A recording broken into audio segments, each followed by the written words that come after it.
Welcome back to the Barrel Talk Podcast. We are back with another episode of Let's Talk About It, and we are continuing our series with a deep dive into every NBA team going into this upcoming season. This episode, we are going to be focusing on the Sacramento Kings, a team that really had a down year last year due to a ton of injuries. When you think about the season they had 2 years ago, they were one of the most healthiest teams in all of basketball. They really didn't have any kind of injuries whatsoever on the team, and that led to them being the 3 seed and eventually losing to the Golden State Warriors in 7 games. The following year, kind of a little bit of a letdown. You have injuries to Kevin Huerter. Malik Monk got hurt towards the end of the year. De'Aaron Fox had some injuries at the start of the year. Like, their whole team was kind of injury prone and up and down, which kind of led to them kind of falling down the standings into the play-in and then losing in the play-in to the New Orleans Pelicans. So looking at this offseason, I'm really impressed with what they did. I'm glad they pivoted and made a move to go out and get another scoring option, which is something I think this team was lacking. I think it was a lot of, if De'Aaron Fox isn't creating, who is? I like Sabonis as a kind of like a point center at times of being able to fold the offense through him, but I feel like on the perimeter, they're kind of missing some consistency when it comes to shot creation. I feel like DeMar DeRozan, perfect guy to add to that. You got him on kind of a contract that I think is real team friendly for what he can still provide you. His playmaking has taken strides since going to Chicago. I think he's going to be a perfect complement to somebody like a Keegan Murray and helping Keegan Murray develop his game as well. So looking at this, I really like the draft of Devin Carter. I think he's a great guard to have come off your bench that can do a little bit of everything and possibly work his way into the starting lineup at some point this season, playing him in the backcourt with De'Aaron Fox and still having Malik Monk and Kevin Huerter off the bench. I think Devin Carter is that good, and I think him defensively next to a De'Aaron Fox is going to be massive because Devin Carter can play great on both sides of the ball. He is coming off of shoulder surgery. I don't know. I haven't heard anything about how long that could keep him out to start the year, even if it does at all.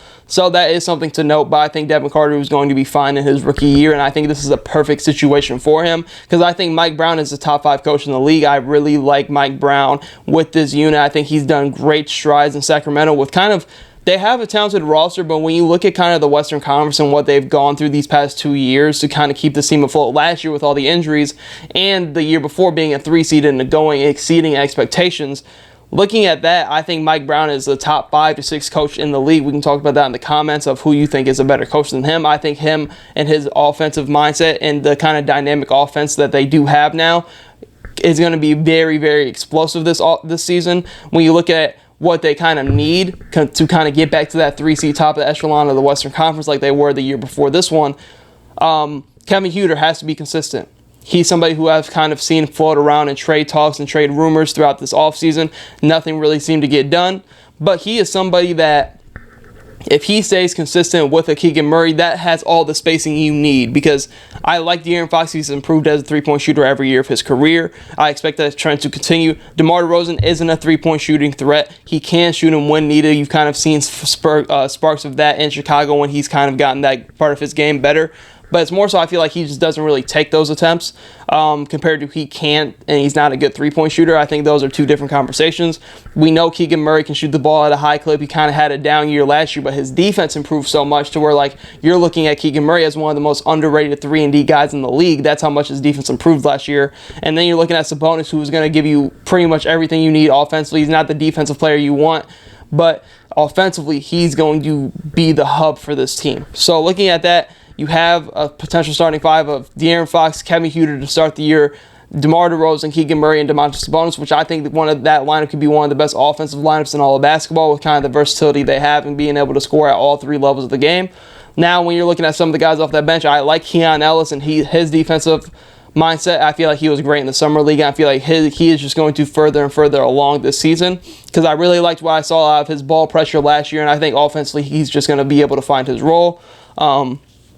Like I said, Devin Carter off the bench as well. I think he's a perfect piece for this team as well. You have Malik Monk, who is your spark off the bench, who is going to be in your closing lineups offensively for sure. So he is really, you got him back on a steal because the main topic going into this offseason was Are they going to be able to pay him? Some team, because they can only pay him a certain amount of money, some team can give him like a big time deal. I think the Pistons were linked to him at some point, but he stays in Sacramento. I feel like he's really found a home and kind of a liking here in Sacramento, pairing him up with De'Aaron Fox. They went to college together, all that connections and everything else like that. But I feel like he's in the perfect situations where like he's closing games, has your sixth man. I feel like he's really been the catalyst. I feel like their outlook of the season might look completely different if Malik Monk doesn't get hurt at the back half of the year, because he got hurt, I want to say, like a week or two right before the plan. And I feel like that once Malik Monk went down, you didn't have Kevin Huerter already.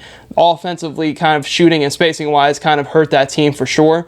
But looking at what I think the X factor is for this team, I think it's Keegan Murray. I think the 3-and-D potential that he has is huge. I wonder if they're kind of expecting him to take another leap. If he takes another leap and becomes, really like, then if he takes another leap offensively and defensively, then you're really looking at the Sacramento Kings team differently, because then you really have four guys where you're like, okay, we have really a big four in this way, and we can have a lot of different lineups and outlooks, because you have a DeMar DeRozan who's one of the most clutch players in all of basketball, pairing him up with a De'Aaron Fox, with a Keegan Murray and Sabonis. Like, then you're really talking. I think he's the X factor in terms of the potential he does have to take a big time leap.